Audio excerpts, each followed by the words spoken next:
नमस्कार मित्रों, संक्रांत से बहुत सारे नेक और नियम लिए जाते हैं। उन्हीं में से कुछ नेक नियम जो आप भी ले सकते हैं, हम आपके लिए लेकर आए हैं। कुछ नेक नियम एक दिन के होते हैं, कुछ सप्ताह के लिए लिए जाते हैं और कुछ नियम जो कि एक साल के लिए लिए जाते हैं। उन्हीं में से सबसे पहले हम एक दिन के नियम आपसे बता रहे हैं, जो कि केवल आप मकर संक्रांति को लेकर मकर संक्रांति वाले दिन ही उसका उद्यापन हो जाता है। जिस प्रकार की सासू जी के लिए अपनी यानी सासू माँ के लिए भी हमें कुछ ना कुछ जरूर करना चाहिए। उन्हीं के कारण हम उनके घर में आए, हमें इतने अच्छे पति मिले, तो अपनी सासू जी के लिए भी हमें मकर संक्रांति पर बहुत कुछ नेक नियम कर सकते हैं। मकर संक्रांति के दिन बहुएं सासू जी को सीढ़ी चढ़ाती हैं। सासू माँ को सीढ़ी चढ़ाने पर सीढ़ी पर कुछ रुपए और कपड़े उपहार स्वरूप रखे जाते हैं और उनका सम्मान किया जाता है। और सबसे ऊपर वाली सीढ़ी पर भी कुछ पैसे रखे जाते हैं, सासू माँ के चरण स्पर्श किए जाते हैं और उनसे आशीर्वाद लिया जाता है। हे सासू माँ, हम भी आपकी तरह ही आपके घर परिवार को संभाल कर रखें। जैसे इतने वर्षों तक आपने पूरे इस परिवार को संभाला है, हमें भी आशीर्वाद दें, हम भी अपने परिवार को आपकी तरह ही अच्छे से संभाल पाएं। उसके बाद संक्रांत के दिन ही बहुएं अपने ससुर जी को सूती से जगाती हैं। सूती से जगाने के लिए बहुएं अपने ससुर जी के लिए नया बिस्तर, वस्त्र, मिठाइयाँ देकर उनका सम्मान करती हैं। इसी दिन गुड़ की भेली भी ससुर जी को दी जाती है। यानी गुड़ की भेली, पहले समय में बड़े बड़े गुड़ की भेलियां होती थी, आजकल भी गुड़ की बड़ी भेलियां आती हैं। बहुएं ससुर जी को गुड़ की भेली देती हैं और मजाक मजाक में कहती हैं, लीजिए पापा गुड़ की भेली, दिखाओ अपनी थैली।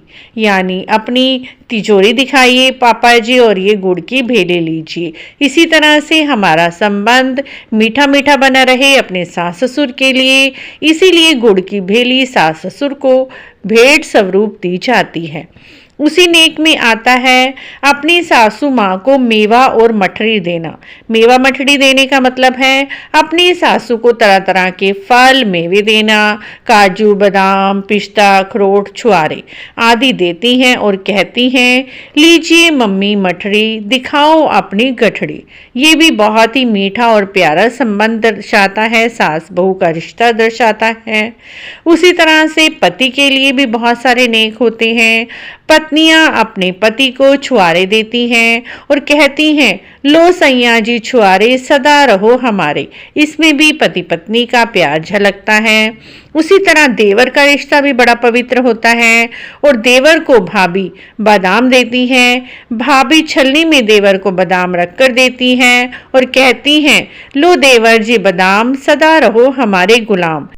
और कहती हैं, लो देवर जी बादाम, बने रहे हमारे गुलाम। यानी हमारे छोटे भाई बनकर रहना और सदा हमारी बातें मानना। इसी तरह से ननद को भी पताशे देती हैं और कहती हैं, लो ननदिया पताशे, दिखाओ अपने तमाशे। यह भी बड़ा पवित्र बंधन है। ननद बहन की तरह, अपनी छोटी बहन की तरह अपनी छोटी ननद को रखती हैं या अपनी बेटी की तरह रखती हैं। उसी तरह ये बहुत ही पवित्र रिश्ते हैं हमारे जीवन में। उन्हें लाड, चाव और रूठना मनाना जीवन में लगा ही रहता है। उसके बाद एक और नेक नियम है, वो भी बहुत ही पवित्र है, रूठी हुई सास को मनाना। संक्रांति के दिन सासू जी झूठ मूठ का गुस्सा करके कमरा छोड़कर दूसरे के कमरे में जाकर बैठ जाती हैं और बहुएं आकर सासू को मनाती हैं। सासू माँ को कपड़े, मिठाई, रुपए देती हैं, पांव छूती हैं और सासू जी से वापस अपने कमरे में चलने के लिए कहती हैं और कहती हैं, रूठो मत सासू जी, खाओ मिठाई का घास, मैं सेवा करूं तुम्हारी, तुम रखियो हमारी लाज। तब सासू जी वापस आकर अपने कमरे में आ जाती हैं और बहू को खूब सारा आशीर्वाद देती हैं। जिस तरह से एक दूसरे से रूठना मनाना चलता ही रहता है, ये नेक भी इस नियम को दर्शाता है। उसी तरह सासू माँ को तियल पहनाना यानी कपड़े पहनाना सिर से लेकर पाँव तक कपड़े पहनाती हैं। सासू जी को ब्लाउज, पेटीकोट, साड़ी और उसके साथ ही चप्पल, जूते और तरह तरह की मेकअप का सामान देती हैं। चाहें तो सोने चांदी का पायल, बिछुए वगैरह भी उपहार स्वरूप देती हैं। ये भी बहुत अच्छा नेक नियम है। उसी के साथ ही जेठ जी के लिए भी बहुत से नियम हैं। जेठ यानी पति के बड़े भाई के लिए एक थाली में मिठाई और रुपए देकर जेठ जी के आगे रख देती हैं और जेठानी को घेवर रुपए देकर पैर छूकर आशीर्वाद लेती हैं। देवर को भी घेवर देती हैं और छोटी देवरानी को लाख का चूड़ा दिया जाता है।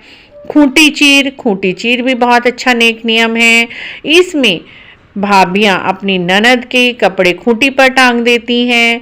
या पहले समय में दीवारों पर खूंटी हुआ करती थी, लेकिन आजकल तो हैंगर ने उसका स्थान ले लिया है। हैंगर में ननद जी के लिए कपड़े रख देती हैं और खूंटी पर कपड़े रखकर भाभी कहती हैं, चावल खूंटी चीर दिखाओ बाई जी अपनो वीर, यानी अपने खूंटी पे से अपना चीर उतार लीजिए और अपने भाई को दिखाइए, यानी हमारे पति के दर्शन कराएं। तब ननद भाभी के दिए हुए कपड़े, चूड़ियां खूंटी से उतार लेती हैं और पहनती हैं और साथ ही कहती हैं, ले भाभी चावल ओढ़ ली तेरी चीर, ये देखो भाभी मेरा वीर। इस तरह से भाभी को उनके पति के दर्शन कराती हैं। भाभी ननद के पैर छूकर रुपए देती हैं। इसे खूंटी चीर रीत या खूंटी चीर का नियम माना जाता है। नंदोई का झोला भरना यानी ननद के हस्बैंड का झोला भरना। ननद नंदोई जी के 5 कपड़े, पैंट, शर्ट, बनियान, रुमाल, तौलिया देती हैं। तिलक लगाकर नारियल और पैसे देती हैं और पैर छूकर बहुत सारा आशीर्वाद उनसे लेती हैं। छींके पर भोजन रखना, एक छींके पर मिठाई, मेवा, रुपए रख देती हैं। उस छींके से जेठ और ससुर सामान लेते हैं और बहू को खूब सारा आशीर्वाद देते हैं। जेब भरना यानी छोटे छोटे बच्चों को पैसे देना। जेठ के लड़कों को, कुंवारी ननद को, देवर को, भांजों को जेब में मेवे और रुपए भरकर दिए जाते हैं, कपड़े दिए जाते हैं। इस तरह से और भी बहुत सारे मकर संक्रांति के नेक नियम हैं जो एक दिन के लिए जाते हैं। इसी तरह से पति को पान खिलाना, एक नारियल में गिन्नी या रुपए रखकर पति को दिए जाते हैं। नारियल के ऊपर 4 जलेबी पान रख पति के पैर छूकर देते हैं। पति को मलाई रबड़ी खिलाना, एक चांदी की कटोरी में रबड़ी और मलाई भरकर पति को खिलाई जाती है। उसके बाद उन्हें शाल, 5 वस्त्र, पैंट, शर्ट, बनियान, रुमाल, तौलिया आदि दिए जाते हैं और पति के पैर छूकर पत्नियां आशीर्वाद लेती हैं। इसी तरह सासू जी की पीठ मलना, सासू जी की पीठ मली जाती है। उन्हें साड़ी, ब्लाउज, कपड़े दिए जाते हैं। उन्हें मेवे, मिठाई, रुपए देते हैं। उनके पैर छूकर उनका आशीर्वाद लेते हैं। इस तरह से मित्रों ये एक दिन के नियम हैं जो कि अपने घर परिवार, सास, ससुर, जेठ, जेठानी, ननद, नंदोई, देवर, देवरानी और पति के लिए लिए जाते हैं। कुछ नियम जो कि एक दिन के मकर संक्रांति को लेकर मकर संक्रांति तक ही किए जाते हैं, एक दिन के नेक नियम हैं। आपको मकर संक्रांति के एक दिन के नेक नियम कैसे लगे? अगर अच्छे लगे हैं तो मकर संक्रांति से संबंधित और भी बहुत सारे नियम हमारे चैनल पर अपलोड है। उनकी वीडियो प्लेलिस्ट बनी हुई है, आप वहां पर जाकर देख सकते हैं।